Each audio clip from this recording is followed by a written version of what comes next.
the health services they need without suffering financial hardship. It includes the full spectrum of essential quality health services, from health promotion to prevention, treatment, rehabilitation, and palliative care. Republic Act 11223, or the Universal Healthcare Act, was signed into law by then President Rodrigo Duterte on February 20, 2019. Dito po ang ating principal sponsor ng batas na yan, ang ating Deputy Majority Floor Leader. The law not only seeks to improve access to healthcare, but also aims to fix the healthcare system in the Philippines. Under the law, every Filipino shall be automatically included in the National Health Insurance Program, either as a direct or indirect contributor. This is to protect people from the financial risk of paying for health services out of their own pockets and reduce the risk that people will be pushed into poverty. We want to eliminate the idea of healthcare as an entitlement and as a privilege of the few who can afford to pay. My fellow Filipinos, health is a fundamental right, not a commodity. The law is very promising, and if not for COVID-19 pandemic, we have surely made significant steps to realize the objectives of the UHC. For universal healthcare to be sustainable, we need to secure the necessary funding that will keep the program in good running shape. That is why the law provided for pooling of resources to provide necessary funding to implement the provisions of the UHC Act. Mr. President, it was earlier reported that PhilHealth is transferring 89.9 billion, representing unused government subsidy for PhilHealth, to the National Treasury. As part of our oversight functions, the Committee on Health and Demography immediately conducted hearings on the matter. During the hearing, Department of Finance Secretary Ralph Recto confirmed the transfer in tranches of unused PhilHealth subsidy. Secretary Recto argued that Congress, under Republic Act 11975 or the 2024 General Appropriations Act, authorized the DOF to perform and execute such transfer. This is now a matter left to the court to decide, as some concerned Filipino taxpayers already filed a petition in the Supreme Court to stop such transfer, including our minority floor leader, Senator Coco Pimentel. At habang nakabinbin ito sa korte, hindi kaya dapat hintayin muna natin ang desisyon ng Supreme Court bago natin gamitin ang pondo ng PhilHealth sa iba't ibang mga proyekto na wala namang kinalaman sa kalusugan o health. Hindi po milyon, kundi bilyones po ang pinag-uusapan natin dito. Paano kung sabihin ng Korte Suprema na unconstitutional o labag sa saligang batas o sa simpleng salita, mali ang inilipat o nagamit sa ibang proyekto ang pera ng PhilHealth funds? Naloko na, nagastos na yung pera sa ibang project. Pwede pa bang maibalik yun? Naintindihan ko po ang trabaho ng ating economic managers na maghanap ng pondo. Panahon nga po ng COVID, naghahanap po ng pondo ang economic managers. Ngayon naman po, naghahanap po ng pondo ang economic managers. Pero bakit po ang PhilHealth ang kinuhaan nyo? Marami naman po ahensya dyan na may sobrang pondo at hindi magastos ang budget. Bakit kailangan unahin ang health na alam naman natin na maraming pasyente pa ang kailangan ng tulong at malaki pa rin po ang kanilang out-of-pocket nila? Alam naman natin na the full implementation of the UHC is still very, very far from reality. Mr. President, gaya ng sinabi ko nung hearing, legally, baka meron silang magandang palusot. But morally, for me, this is unacceptable. Ang pondo po para sa kalusugan ay dapat po para sa kalusugan lamang. Kaya nga po binuhusan ng pondo ang PhilHealth para ma-implementa ito ang programa na ayon sa UHC. Ang tanong ngayon ng ating mga kababayan, bakit bilyon-bilyon ang nakatendang pondo ng PhilHealth kung marami pa rin mga pasyente ang naghihingalo at walang pambayad sa ospital? Bakit marami pa rin na hindi takot magpakonsulta, takot magpa-hospital o magpatingin sa doktor? Bakit kulang po ang mga benefit packages ng PhilHealth at may out-of-pocket at dumugod pa rin po sa sariling bulsa ang mga pasyente? Alam nyo yan. Pag na-admit po kayo ngayon, Bumunod pa kayong iba, nagsasangla ng bahay, binibenta yung karabaw, sinasangla yung refrigerator. Bakit may mga ospital pa rin po hindi nababayaran ng PhilHealth? Bakit may mga pulisiya ang PhilHealth na masyadong restrictive kaya hindi magamit ang mga benepisyo?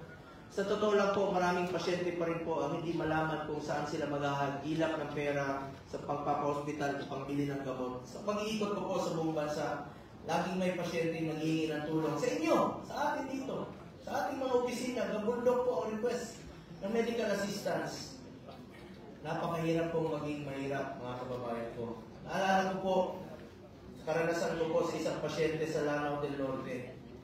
Pinili na lang niyang ipatanggal ang oxygen dahil wala na siyang pangbayan. Marami raw pong kaso ganito, ang tawag po nito, Home Against Medical Advice o HAMA.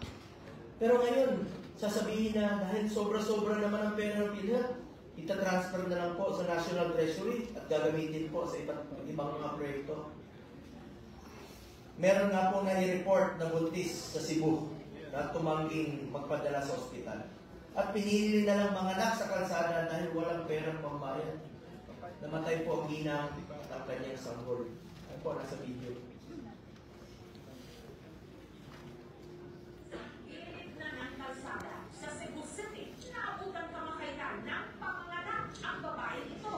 Ayon sa mga saksi, kahit may umantabay namang ambulansya, ang babae hindi pa rin sumama. Tumanggi rin siyang magpadala sa ospital sa tako na wala siya. May pambayad.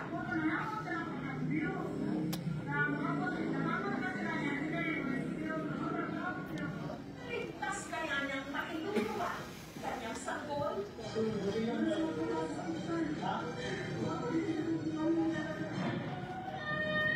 Samantala, balikan natin ang babae sa Cebu na tumangging magpadala sa ospital at piniling manganak sa pilit na lang ng kalsada dahil sa wala siyang perang pampa-ospital.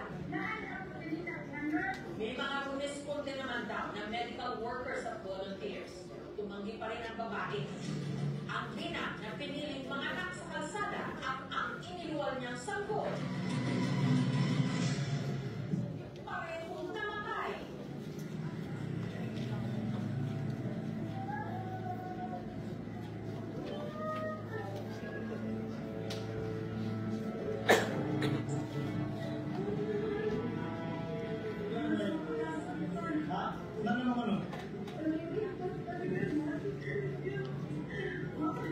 Grabe to. Nakakalungkot, nakakadurog ng puso. Kawawa naman yung ating mga kababayan. Hirap talagang maging mahirap. Mr. President, ika nga, anin mo pa ang damo kung patay na po ang kabayo. Hindi ka tanggap na may pondong natutulog lang po na hindi nagagamit para matulungan po ang bawat Pilipinong miyembro naman po ng PhilHealth. Dahil lahat po tayo, lahat ng Pilipino ay miyembro po ng PhilHealth.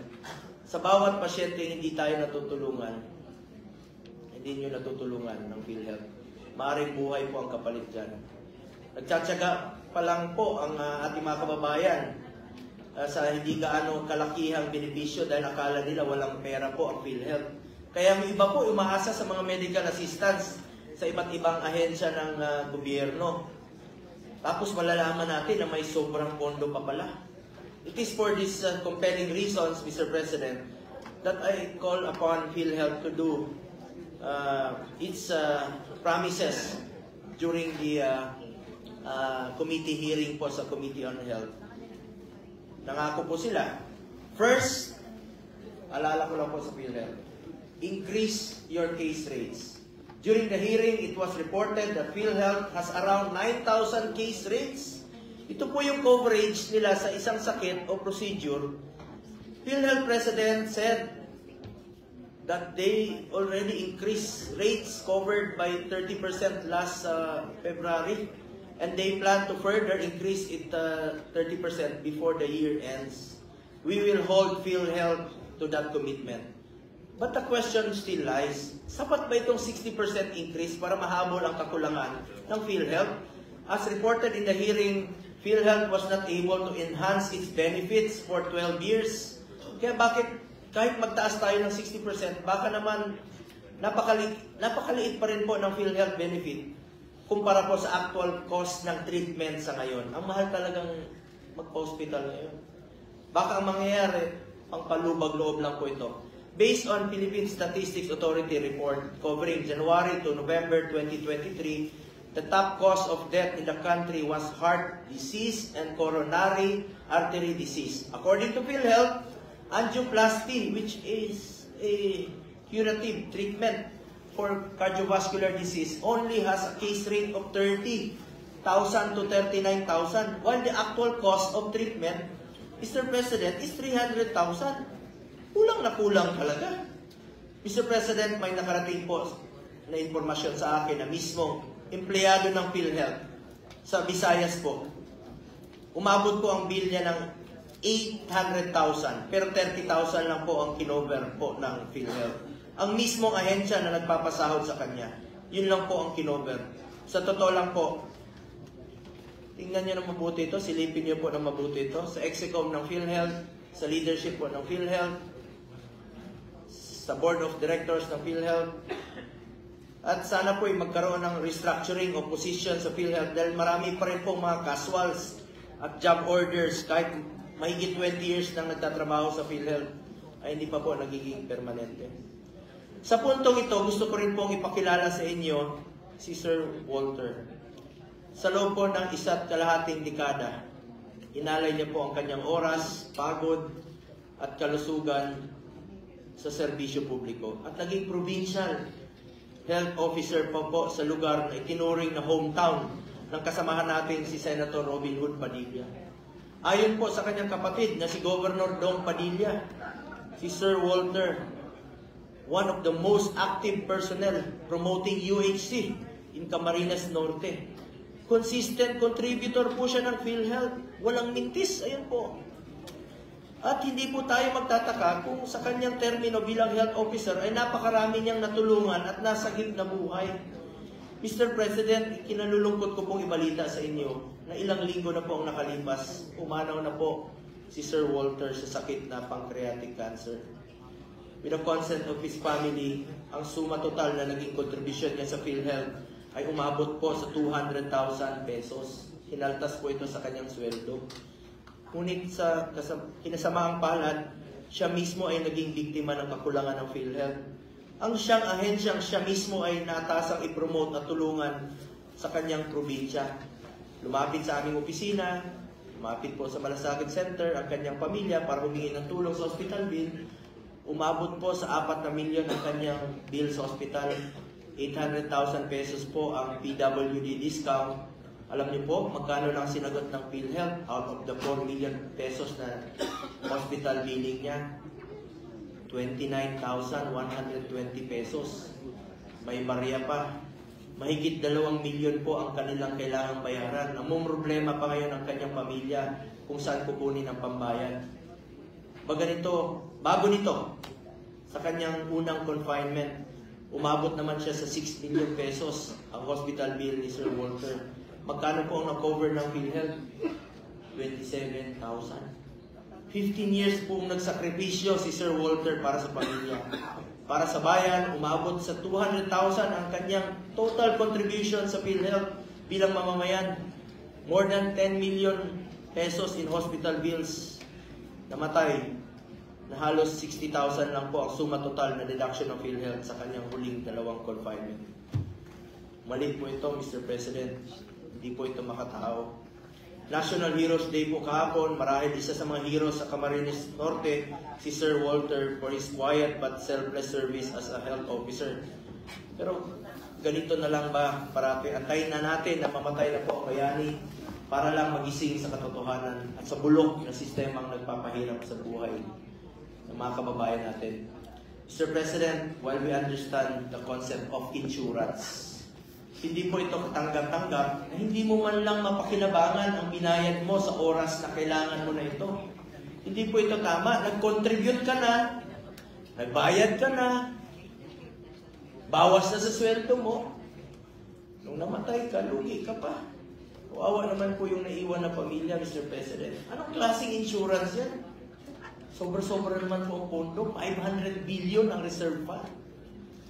Bawat piso, bawat sentimo ay napakahalaga po para sa ating mga kababayang Pilipino. Lalong-lalo na po sa mga OFW, nagko-contribute po mula sa abroad. At dapat po mabigyan po sila ng maayos na serbisyo ang ating mga kababayan. Kung ano pong kinontribute nila, dapat po mapakinabangan po ito ng ating mga kababayan. Second, pakiusap ko sa PhilHealth, expand your program benefits. Bakit po may 500 billion na pondo ang PhilHealth na hindi nagagamit, na pwede namang gamitin, na mas palawakin at palakasin pa ang benefit packages, tulad ng dialysis benefit. Kulang daw ang subsidy per dialysis session.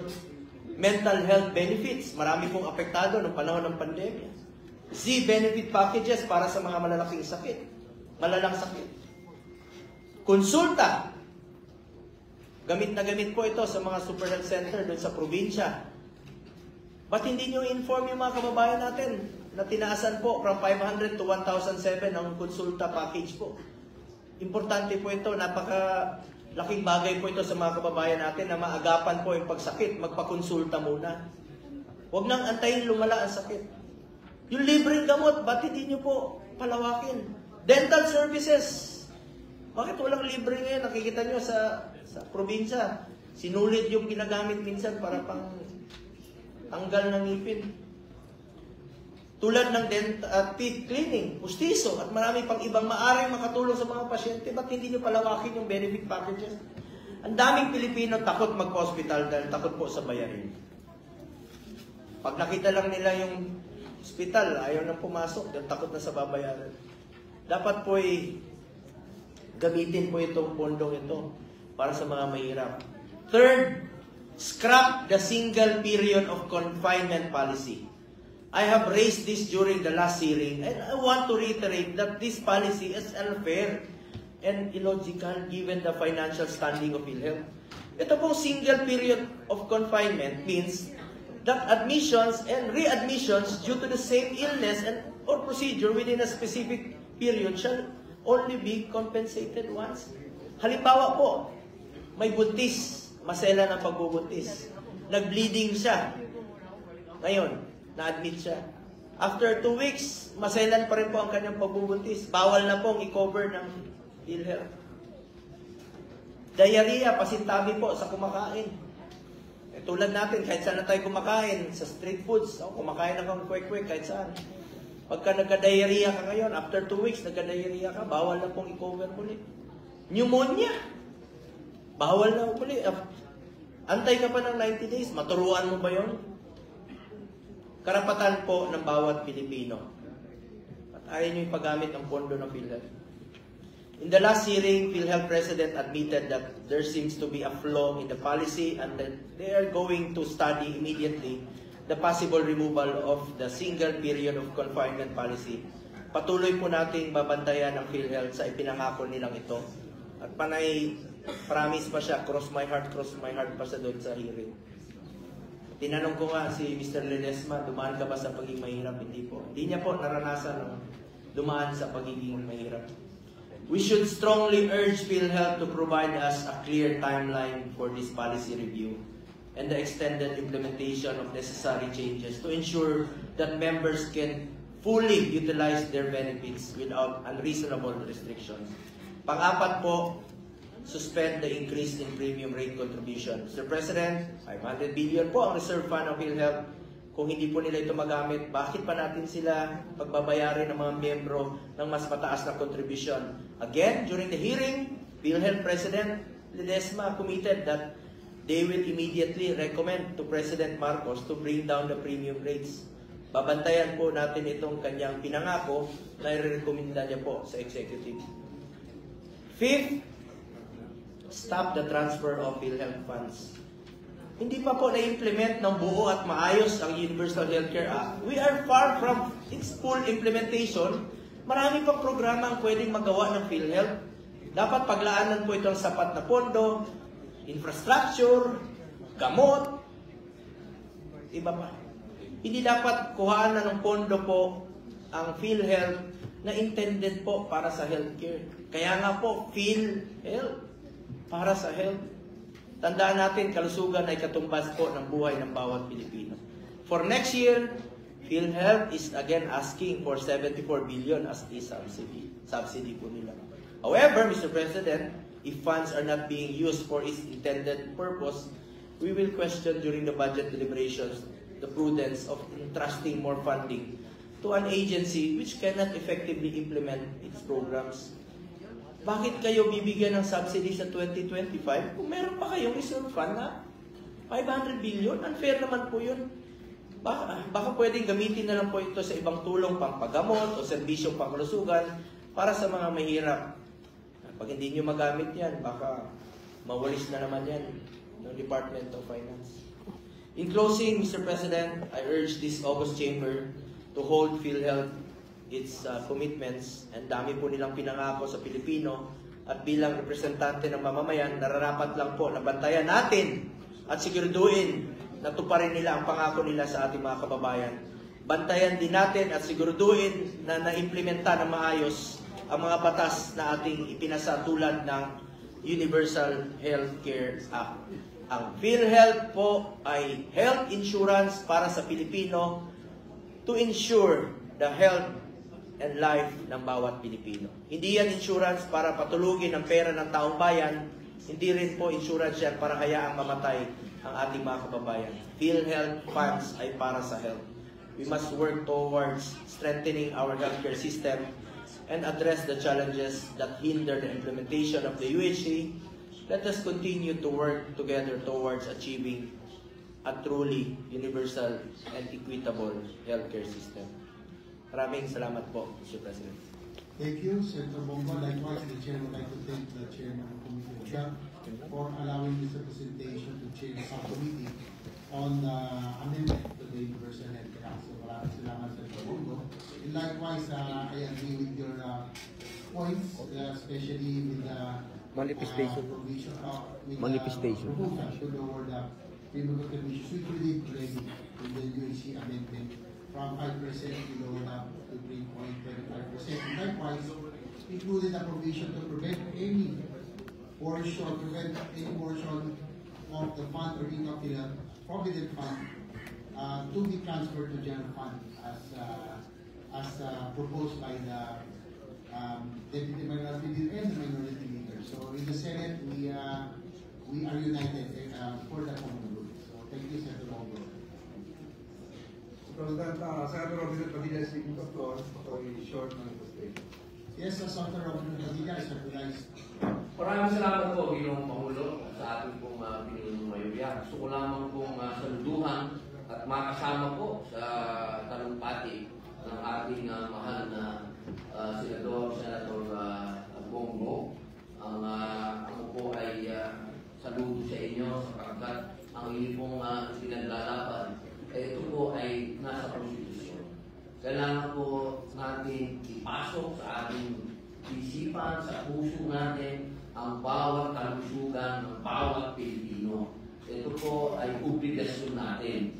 At ako po ay humahanga sa inyo sapagkat pinaglalaban niyo po na walang mahirap, walang mayaman, walang nag-contribute, walang hindi nag-contribute. Sa inyo pong pinakitang video, yun na po talaga ang masasabi kong sitwasyon natin ngayon sa ating pag-usaping kalusugan na mayroong isang tao na pinili na lamang po niya panganak sa kalsada dahil wala po siyang pambayad sa ospital. At ganoon din po ang nangyari sa isang taga-gobyerno na nagmalasakit, nagbigay ng kanyang buong buhay sa gobyerno, sa suporta, sa mga programa ng gobyerno, pero sa katapos-tapusan ay mas malaki pa po yung kanyang hinulog sa kanyang nakuhang benepisyo. Nakakalungkot po yan. At ako po ay natutuwa at meron pong mga bagong mga amendment sa Universal Healthcare na sinasabi po na makakatulong diyan sa PhilHealth. Ang nakakalungkot naman po, hindi ko na po maintindihan kung bakit kulang na po tayo sa pondo at sa mga ibinibigay sa ating mga kababayan, katulad na po ng nabanggit ko kanina, ito pong medical assistance program, assistance to individual in crisis sa Senado, paubos na po. Pero tuloy-tuloy pa rin po ang paghingi ng ating mga kababayan, hindi po natin mararamdaman kung nasaan itong sinasabi natin mga insurance. At At hindi ko rin po maintindihan kung bakit ito ay nalilipat pa ng pondo. Imbis na ibigay na lang po talaga ito doon sa mga taong umaasa. Napakadami po, mga mahal ko kababayan. Ako po mismo, namomonitor ko po itong mais nito. At talaga po, wala pong pahinga. Talagang konti po. Ako po, sa sarili ko pang bulsa, hindi ko naman po yung tinataas ang sarili ko. Pero sa sarili ko pong bulsa, nanggagaling na rin po minsan ang pagkapaluwal. Kaya ako po ay kasunod ng mahal nating senador. Ang kanyang pong bisyo ay talagang magserbisyo. Maraming salamat po sa inyo. At alam ko kung kasama po natin lahat ng mga senador sa inyong isinusulong na dapat natin ilagay una sa lahat ang kalusugan ng tao. Maraming salamat po. Thank you, Senator Raul Padilla, Majority Leader. Senator, the minority leader is receiving the floor. The Minority Leader, Senator Coco Pilipinas. Thank you, Mr. President. Napakahalaga ang subject matter nito, kaya ako nagpapasalamat po sa ating chair ng Committee on Health for bringing this up. At alam ko yung speech po natin ay produkto ito ng hearings, no? Hearings and... Nagsisisi nga na hindi ako nag-attend ng hearings, pero sinubukan ko pong i-monitor yun. Napakahalaga ng ating hearings. Pero mukhang sa hearing ninyo, parang may mas politiko pa sa atin doon eh. Yung pong presidente ng PNP, hindi mo ba walang nauwa sa lahat po ng katrabaho niya para po na pangako, yung mas politiko pa siya sa mga senador na nangihiling. Cross my heart pa siya. Nag-cross my heart. Anong weight ang mabibigay natin sa ganong performance, Mr. President? Alam niyo, aminado niya po na hindi siya dumaan sa pagiging mahirap. Hindi niya po inabutan kung ano yung problema sa baba. Kaya pakiusap ko po sa mga kasama natin na doon nating tigilan. Meron naman pong budget deliberation dito. Bakit tayo magbibigay ng malaking pondo? Hanggat hindi tayo na kontento na gamitin niya po yung pondo sa mga mahirap. Yan po yung pawang katotohanan lamang po ngayon. Ang liit talaga ng kinocover ng PhilHealth. Yung sinabi nilang 9,000 case rates ay pinag-aaralan pa nila. Ilang taon na po ang nakakaraan. Kaya naman pala nilang i-increase ng 30%. At before the year ends, i-increase daw nila to 60%. Kaya naman. Andyan pa rin yung 500 billion. Ang nakakalungkot po dito, Mr. President. Habang may namamatay na walang pambayad sa ospital, habang gusto na lang pong ipatanggal yung oxygen, pero wala na pong pambayad sa ospital. Ano ba naman yung pambayad sa oxygen na isi-shoulder ng PhilHealth? Tapos nakatulog lang yung po yung pondo. Importante dito yung buhay ng bawat Pilipino at lahat po tayo, halos lahat sa atin. I think 60% ng Pilipinos ay kinakanta sa sweldo, nagpo-contribute tayo. About 40% ang libre, no? Dahil meron po silang category na dinidetermine kung sino po yung walang pamayaran. OFWs natin, pinaghirapan nila yan, pinagpawisan nila yan.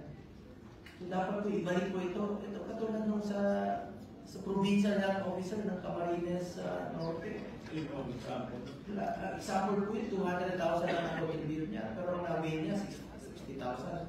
Anong klase insurance yan? Lugi ka. Kaya nga tayo minsan i-insure, diba? Para pag may nangyari sa akin, makabil natin yung service. Tapos the other side of the coin, Mr. President, ang gusto ko ipakita, tingnan nyo naman yung net amount due. 4.2 million. Medyo kailangan din pong, siguro hindi siguro PhilHealth ang nakatingin sa other side of the coin, but it must be the Department of Health. Yung, baka naman meron naman din tayong, anong tawag mo dyan, runaway inflation of the cost of medical services, Mr. President. Yan din po ang problema. Can we request for, can we request for, yung mga ringing of cellphones dito, nagbawalan po natin. The minority leader is raising a point of order, Mr. President. Yes, Really ask the Sergeant of Arms, please interject that. So, okay, I'll go back to my other point, Mr. President. This is the other side of the coin. I hope the speaker agrees with me. We're looking at the PhilHealth subsidy to pay our bills, but who is looking at the escalation of the bills? Grabe din ang pagpansin ko dahil lahat ng lumalapit sa atin. Wow, ano mga bills? Opo. 4 million. Totoo. 1.5 Yes. 400,000. Mm. Parang Milyon. Ang laki. Milyon talaga. Parang the other side of the coin, parang wala rin nakatingin. Dapat meron po nakatingin. Yes. Sa legal profession namin, may reklamo kasi siyempre mga nagharap ng lawyers na mamahal daw ng mga legal fee, ng mga professional fees, acceptance fee. Ang IDP naggawa ng mga ito yung klase ng kaso, ito yung parang guiding rate na i-charge ng lawyers. Do we have the Ceiling, no? Dapat may ceiling. or guiding rate? Do we have Actually, sa counterparts sa health? yung during the time of former President Duterte, pumirma siya ng executive order, yung ni-implement po yung maximum retail price ng mga gamot, no? Mga selected na gamot. Baka pwede rin pong tingnan ito. Yun lang po yung pakiusap ko kasi napansin ko na rin po yan. At saka, doon po nung sa amendments to the UHC na na-approve na po natin ngayon on third reading, doon po sa interpolation, na-bring up ko po yung member ng PhilHealth Board na manggagaling sa indirect contributor. Ang indirect contributor, yan sana yung mga can't afford talaga magbayad ng premium, kaya sinagot ng batas ang kanilang premium payment. Araming point, so what kung wala siyang alam sa public financing, wala siyang alam sa public health. Ang importante, alam niya anong sitwasyon nila. Yun po importante eh. Ay ang nangyari from the, I have nothing against the person occupying the seat for the indirect contributor kasi nga daw doktor siya, dahil nag-contribute, nag-retire, hindi na nag-contribute. But that is not the point.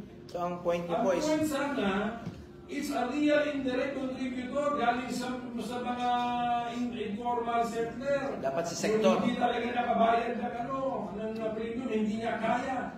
Wala mong pakialam na hindi niya alam ang public financing. Ang importante, alam niya ang sitwasyon nila, ang pangangailangan nila. Na meron siyang mga kaibigan na gano'n sa sidewalk na lang ng anak kasi sa takot sa hospital bills. Kasi hindi alam na may programa ba ang PhilHealth, ang tanong ko muna sa ating speaker kung sakaling alam niya. Yung sitwasyon niya sa Cebu, kasi nabanggit ko rin yung kanina, naalaman din ako. Nananganak, walang pambayad. Sasagutin ba ng PhilHealth? dapat. Tama. Dapat may ano sila, counterpart man. Correct, dapat. Kung wala yan, i-dissolve na natin ang PhilHealth. Opo. I-dissolve Dapat. na natin ang PhilHealth. I'm sure meron yan. Ang problema, alam ba nung babae? Hindi niya alam eh. Natakot sa hospital bills niya eh. Yun nga po, sinabi ko, Mr. President, Senator Coco, marami sa ating mga kababayan, ayaw na pong magpa-hospital, takot po sa babayaran sa hospital. Sinabi ko po during the hearing, information drive ng PhilHealth, and dyan naman yung pondo nila, ipaalam nila sa mga Pilipino, sa mga kababayan natin, na meron pong konsulta program.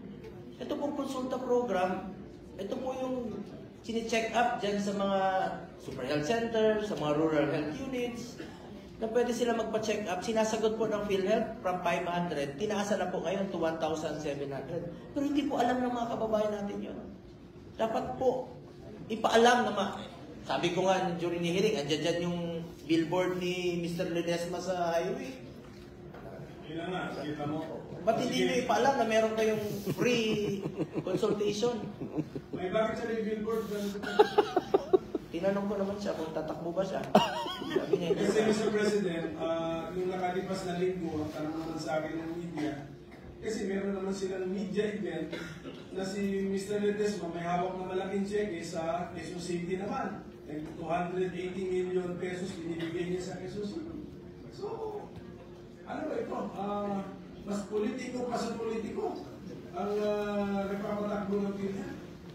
Yung pala, most likely, hindi ko alam, pero most likely, reimbursement payment lang sa Quezon City Hospitals. Oh, pambihira. Gagawin mo ang media event na may malaking Pambihira. markup na cheque, Mr. President. Nakakaya. Nakakaya. Grabe naman yun. Nakikita natin mga may namamatay pa sa ospital dahil May sa bayan. credentials of the leader of PhilHealth. Ano ba siya? What is it? He is the president and CEO of Yes, do you know his background? I think, natanong ko rin po ito sa during the hearing, na dati po siyang presidente ng PISAM. Sanay po ito sa Daming utang nun. So sanay ito kumulekta ng sa kuryente po. Oo. Kaya sabi ko, hindi trabaho ng Pisang? Daming utang nun. Kuryente, sanay sa kuryente to eh. Baka... Our presiding officer is the main author of the UHC. Siguro, balikan natin lang ang qualifications po ng presidente ng PhilHealth. Oo. Yung background niya. Yes. Masyadong mahilig din sa limelight, politika, pangako, Oo. cross my heart, etc. Doon sa Cebu, 2 buhay ang nawala doon sa president. Bata, tsaka... Yes. Nawala yung nanay dahil sa takot sa hospital bills. Pero 89.9 billion pesos ay kukunin sa PhilHealth para gawa ng tulay, gawa ng mga daan, alam nyo naman sa infrastructure, meron siguro 10% legitimate profit ng contractor, baka meron pang bloated amounts dyan na unnecessary naman. 2 buhay ang nawala doon, Mr. President. Tapos ako, meron akong pasyente ngayon, dengue, takot pumunta ng hospital kasi magmula nung nawalan siya ng trabaho, hindi na siya nakapaghulog sa PhilHealth. Ang tanong, Mr. President, yung ganun ba na dating nakakapaghulog ng PhilHealth, nawala ng trabaho, hindi na ba siya member ng PhilHealth? Dapat po miyembro tayo. Oo, dapat. Membro pa rin. Precisely. Miyembro tayo. Takot pumunta sa hospital dahil pero dati nakapag-contribute dahil takot sa hospital bills. Ganyan po ang nangyayari, Mr. President. Ang dengue ngayon, pina-research ko sa staff ko, daan-daan lang namamatay at saka kalat-kalat. Kaya ba, may alam ako sa Bacolod, dito sa Metro Manila, meron ako nalaman lang kahapon, namatay sa Pangasinan, 7-year-old na ba? So, and yet, 89.9 billion pesos ay ilalagay po natin sa bridges, daan, ano pa yung mga project na nasa program of operations, yung mga lines, something. Yes, with the indulgence of the minority leader, I agree with Senator Bongo that nasa PhilHealth po talaga, no? They should not declare that there's excess funds while there's still people lining up where there's still beneficiaries whose claimants have not yet been paid. So nasa kanila po talaga, hindi cannot hold you entirely because sila nga po ang nag-declare. But it's really PhilHealth's job really to increase the benefit packages and to make sure that all Filipinos, all members of Filipinos claims are covered. Tama po, Senator Bongo, hanggang may nakapila pa, hanggang meron natatakot na pumunta sa ospital, hindi pa po tayo na pinare-realize yung benefits of universal healthcare. Napaka-unacceptable po na malaman marami pa mga kababayan natin. Alam natin yun eh. Pumunta kayo sa lahat ng hospital. Kaya nga, I'm urging Mr. Ledesma, pumunta ka sa hospital. Inamin naman hindi siya dumaan sa paging mahirap. Hindi pa rin daw niya na-encounter magkasakit ng pneumonia, admit repeatedly. So, sabi ko, balik mo yung pera ng mga kababayan natin sa Pilipino. So, pwede po bang, kasi narinig ko po nag-appeal tayo sa Presidente, sa appeal ninyo is to suspend the increase in the premium rate contribution. Correct po si President. Sabi ni President Ledesma, nai-recommenda raw niya po sa Pangulong Marcos na i-suspend yung premium increase. No?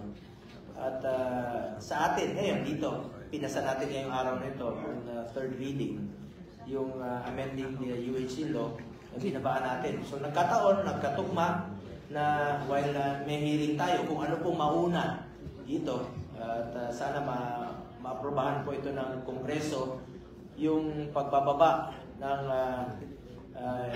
premium increase from 5% to 3.25% by 2025 dahil napakalaking bagay po yun. Bawat piso, bawat sentimo po ay napakahalaga po sa ordinaryong mamamayang Pilipino. Sige po, yun yung gusto ko sabihin na kahit hindi kumilos ang presidente, tayo na po ang by law. But of course, we need this cooperation to sign this into law na magiging 3.25% na po ang ating premium rate. So at least gagaan, tapos malaki pa naman yung pera na nasa PhilHealth. Pero ang importante kasi, Mr. President, ay yung case rates. Kahit taasan nila ng 30% yan, on paper yan. On paper. Kung sabi mo magiging beneficial, it's in the actual implementation. Kung talagang bayaran nila yung, i-cover nila yung billing ng nagkasakit, bayaran ng hospital. Nangako sila na by before the year ends,